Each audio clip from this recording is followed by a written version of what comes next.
Things from the past, especially literature, shape our entire perception of the future. So when we look back in the past and we look at the levels of representation for all minorities, this could mean women, African Americans, Native Americans, Jewish people, literally anybody.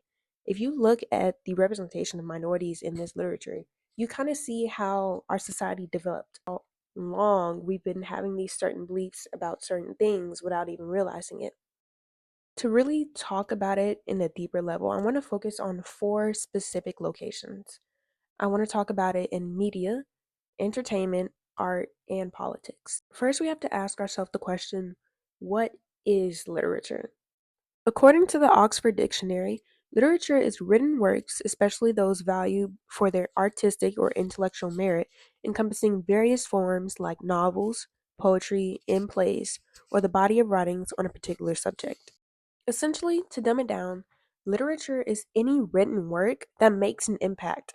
Now, this impact could be socially, emotionally, or politically, even.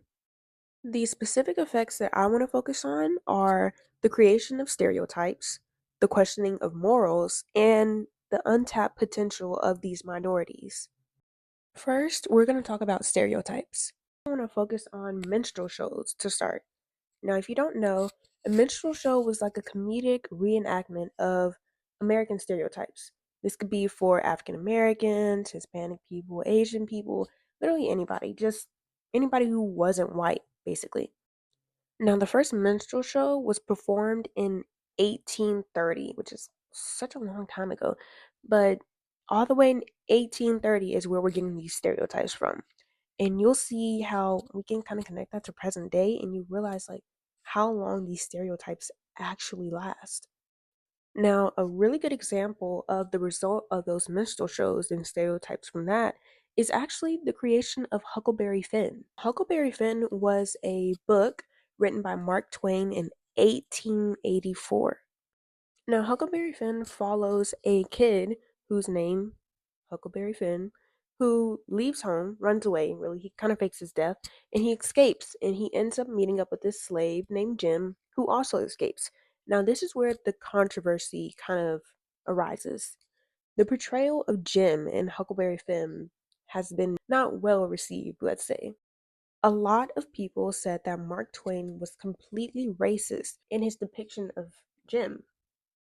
Now, at the time, Mark Twain wrote Jim in a way that he was kind of going against most of the stereotypes. He was going against the stereotype that slaves didn't know anything and they weren't kind, I guess, and just like some of the stereotypes. But what he didn't really realize was he was playing into a lot of the stereotypes. But during this time, they were so normalized, he didn't even recognize them. Now, for me, in my viewpoint from a 2025 perspective, I can see all that deeply rooted racism and those deeply rooted beliefs in his writing. But he didn't even know that was a thing, probably because that's something that he was taught because he grew up watching minstrel shows. For example, I can see that throughout the book, Huck Finn is supposed to be the white savior. And also, he still portrays into the fact that slaves are dumb because Jim is, he's going down south instead of going up north for freedom. It's like you're going the whole opposite direction. But beside that, it's just such a really good example of how stereotypes were so normal, were so built into the heads of people all the way back then that they still play into them without even realizing it. And to this day, people still play into those stereotypes. Or people say, like, oh, you sound really articulate for a little black girl, which I've heard before, which is like, why am I not expected to be articulate? Even though you may not mean it as something to be racist, it's racist. And it's crazy that years later, stereotypes built from minstrel shows and just, slavery and stuff are still affecting me.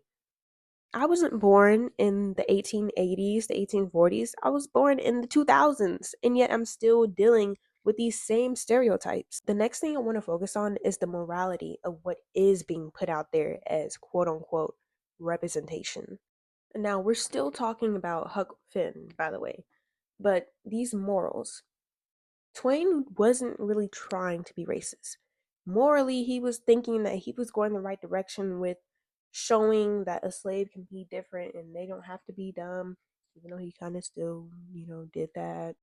But essentially, what I'm getting at is his depiction of a slave was not meant to be negative, but because of the lack of representation, of true representation that he's ever seen, it was negative. What is the morality of the representation that we're actually getting? In another example of this, we could talk about the ghost dance. The ghost dance was a spiritual dance that the Native Americans believed in and practiced. And once the white people kind of heard of this, they assumed that it was a rebellion of sorts, which it kind of was, but it was more religious than that. It wasn't necessarily a true rebellion. Now, there's like movies and videos about this, that are supposed to be reenactments. But in these reenactments, it's like, I mean, are they really right? Like, sure, these depictions are supposed to be there to kind of have a record of history, but is it right for you to be hiring, some random people to, try to reenact this very religious and spiritual dance that they may not have even been a part of? Like, you could have just asked the Native Americans that do know about it to perform it, or ask if you can, record it. But instead, you kind of go out of your way to choose somebody else who, may listen to you a little bit better to get the job done. Now, a very recent, very, very recent example of this is the live action remake of Lilo and Stitch. Most of the cast are not native Hawaiians like the movie is supposed to be.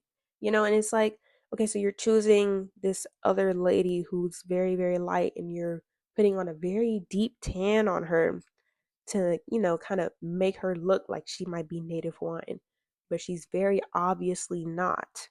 It's like going out of your way to make sure you're not choosing a person who could actually do the part or whose culture is actually being talked about. Is that really right for you to do when this is something that could be culturally important? Now, I'm not saying Lilo and Stitch is like culturally important, but it's just like a good example of how people will go out of their way to misrepresent people. Now, the final topic I want to touch on is the untapped potential that is being caused by these stereotypes in these portrayals and the lack of representation. I really want to focus on Trifles by Susan Glaspell. Now, Trifles was a play written in 1916 about this man named John Wright who was killed in his sleep next to his wife, Minnie Wright. And these two men, Henry Peters, the sheriff, and Lewis Hale, their neighbor, are going to their home in order to investigate. Now, they also brought along their wives, Mrs. Peters and Mrs. Hale, who kind of just sat downstairs while the men walked around the house and looked for evidence and made jokes about how there's no way Minnie could kill her husband and how, oh, the women are downstairs sewing and making, blankets and stuff, like all that. But Mrs. Peters and Mrs. Hale are sitting downstairs. What the men don't know is they've come across some evidence, but not just evidence. They quite literally solved the entire case in the span of a couple minutes. Here's the thing though, Mrs. Peters and Mrs. Hale have been told all their life, and even in that very moment, that women only do womanly things. They don't do anything basically of value. They're not smart. They're not important. They're not, I don't know, like men. So as they find this evidence and they piece the story together, they start doubting themselves and asking themselves, are they actually solving this? Like, what's going on? Now, obviously, in media, you don't really see women being portrayed as powerful, intelligent beings such as men are, at this time at least. So they're sitting here thinking, like, but we're women, all we do is make blankets and sew. There's no way that we solve this case, and there's no way Minnie was the one who actually killed her husband. This is what I mean by untapped potential. The lack of representation in absolutely everything leads to the stereotypes that are being represented ruling with an iron fist. It causes the lack of confidence in minorities and the lack of believing in themselves that they can actually be anything besides what their stereotypes are telling them. I mean, being told all your life you can only be one thing and then kind of being forced into the corner to only be that one thing, but realizing that you could be something else, you will doubt yourself. There's no way you won't at some point in time because you're believing that this is not what you're supposed to be. Another great example of this is Booker T versus W.E.B. Du Bois.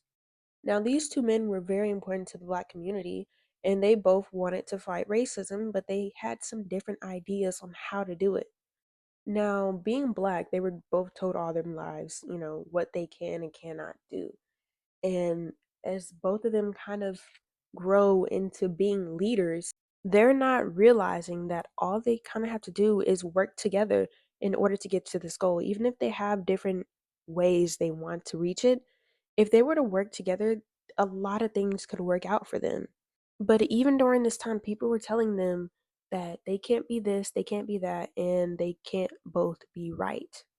And that is the untapped potential of congregational power. In conclusion, the lack of representation in all literature of minorities has led to globalized stereotypes. It's led to the untapped potential of all minorities in their true power, in their true freedom.